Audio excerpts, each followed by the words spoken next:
భయ ఒకసారి అందరూ పైన నా ఫోటో వైపు చూడండి. చూసారు కదా, ఇలా క్రియేట్ చేసి ఎడిట్ చేసి పోస్ట్ పెట్టినోడికి చెప్తా ఉన్నాను, ఒరే ఎడిటింగ్స్ మీకు మాత్రమే తెలుసా, మాకు తెలీదా? ఒకసారి ఈ ఫోటో వైపు చూద్దాం. చూసావా? రే నువ్వు ఎడిటర్ అయితే ఇక్కడ ప్రో ఎడిటర్, అర్థమైందా?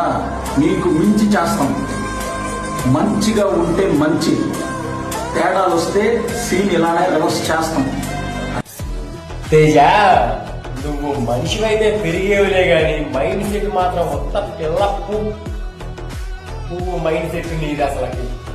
ఇప్పుడు ఆ ఎడిటింగ్ చేసిన ఎదవ ఎవడో, ఆడి ఊరు పేరు ఆడి ముక్కు మొహం ఎవరికి తెలియదు, వాడేదో వాడి సునకానందం కోసం చేసుకున్నాడు ఎడిటింగ్, వదిలేడు జనాలు.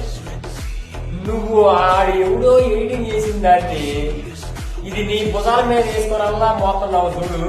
మేము కూడా ఎడిటింగ్ చేస్తాం ప్రో ఎడిటర్లు అని. అసలు కొంచెం కూడా ఈ సిగ్గులేదు తేజ నీకైతే. చాలా అంటే చాలా సిగ్గేస్తుంది. నువ్వు ఇలాంటి భుజాలు వేసుకుంటావని నేను అస్సలంటే అస్సలు ఎక్స్పెక్టే చేయాల నీ ఇష్యూలో మాత్రం.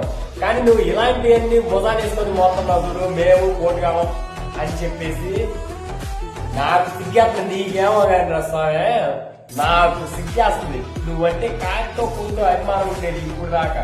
కానీ ఇలాంటివన్నీ వెనకేసుకొని భుజాలు వేసుకొని మోస్తున్నావు చూడు. వాడెవడో ఎడిటింగ్ చేసిన ఫోటోని మా వైసీపీ వాడు ఎవడో భుజాలు వేసుకోవాలా, అబ్బా తమ్ముడు ఏం చేసేవరా ఎడిటింగ్ అని చెప్పేసి. కానీ ఆ ఎవడో చేసిన దాన్ని, మీ జనసేన వాళ్ళు చేసిన దాన్ని నువ్వు భుజాలు వేసుకొని మేము ప్రో ఎడిటర్లో మాస్టర్ ఎడిటర్లో నువ్వు భుజాలు వేసుకొని మోస్తావు చూడు.